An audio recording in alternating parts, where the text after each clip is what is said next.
There's a certain dynamic that's happening in public discourse that's likely to shape one of Elon Musk's biggest battles of his career. And although this may have sounded crazy not even 2 years ago, I think we're set up for this happening much sooner than people think. Make yourself comfortable and let's get started.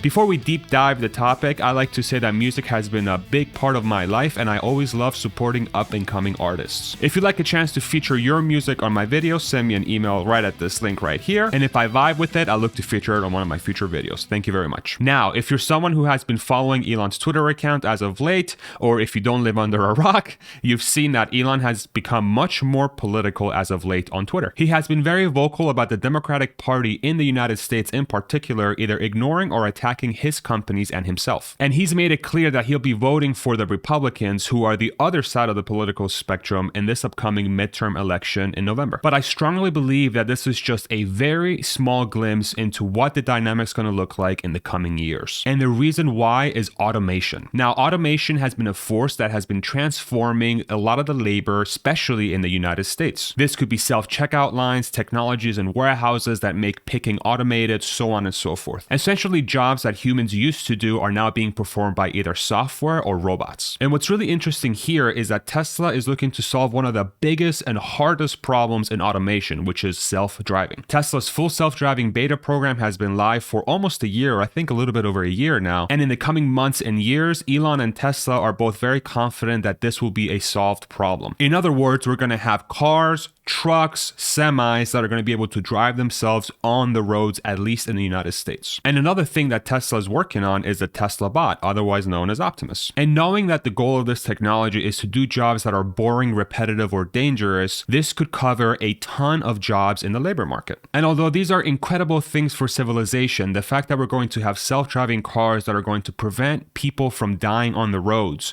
and we're going to have potentially bots that are going to be able to do jobs that are very dangerous for human beings to do, the transition to this reality is likely to be extremely ugly, and I think Elon and his companies are becoming a clear target for the negative consequences of automation. Let me walk you through this. People like Andrew Yang, who was a political candidate in the 2020 election on the Democratic side, have been very vocal about the negative consequences of automation and how they can hurt labor markets. He has been someone in particular that has been very vocal about advancing towards a universal basic income that would look to reduce the negative effects of automation as people potentially continue to lose their jobs to robots and artificial intelligence. And although the overall goal of automation should be extremely positive, meaning that's going to free up a lot of time for humans to pursue their passions, if we don't have an economy and governments that are able to facilitate that transition, it's very likely that we're going to end up with a lot of pain and a lot of displacement. In essence, we're going to have a lot of people that are going to be out of work and can't find something to do to make a living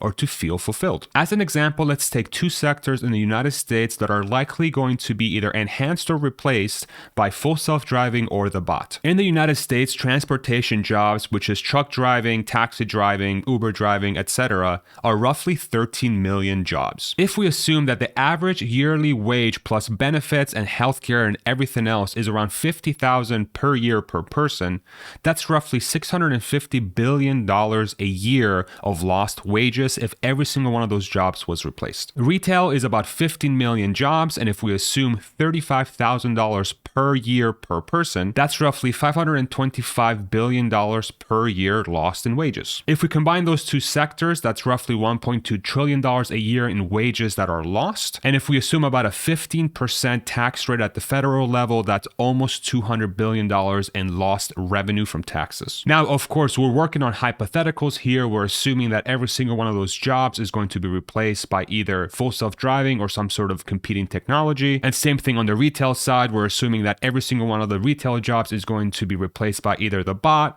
or some sort of cashier or something like that. And if we take this and put it within the context of today, which is Tesla, Elon and his companies are growing ever bigger, ever more notorious, ever more involved in public discussion, I think this is going to create an environment where the target on Elon and his companies is going to continue to grow. For example, if full self-driving is successful at lowering the cost of transportation down to the stated levels of, say, 10 cents or 15 cents a mile, what is the point of Uber? What is the point of a taxi?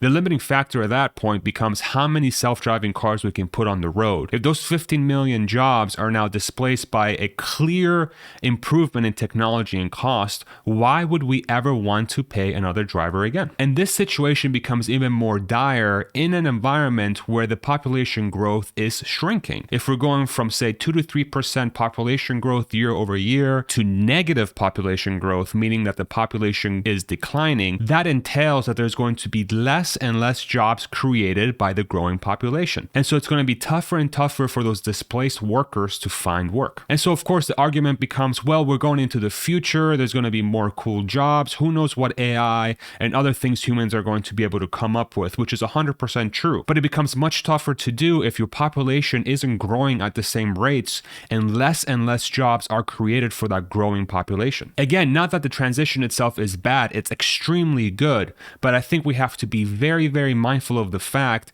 that Elon and his companies are going to continue to gain more notoriety. And this sort of environment, it's going to be prime. It's going to be prime for a political party to make it their next target. You can probably already see the headlines in your head. Elon is going to take your job and he's going to give your job to the robots and he's going to pocket every single dime.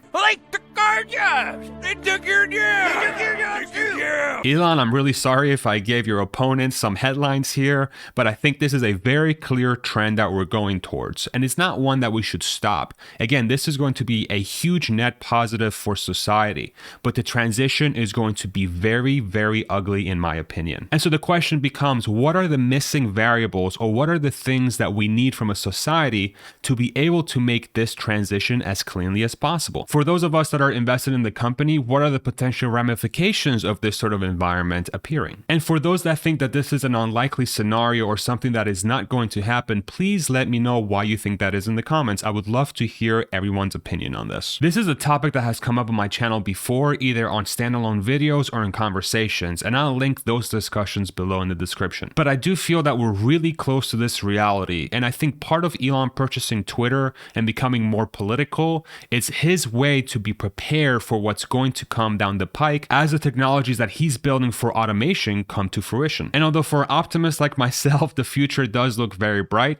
I still think that this chapter is going to be the toughest one yet. And for everyone who's invested in the company, for everyone who's a fan of the company, who's a fan of Elon, and is a fan of all the good things that are happening around technology and automation, this is something to watch because it's a legitimate fear, and we have to figure out as a civilization how to handle it so that all of us, so that every single one of us can capitalize on the beautiful things that technology and automation can bring to our species. Thank you so much for watching. If you enjoy the content, I would love it if you throw me a like. And if you're looking to support the channel, I have multiple ways to do that in the description below. Have a great day and enjoy today's song. Take it easy. Bye-bye.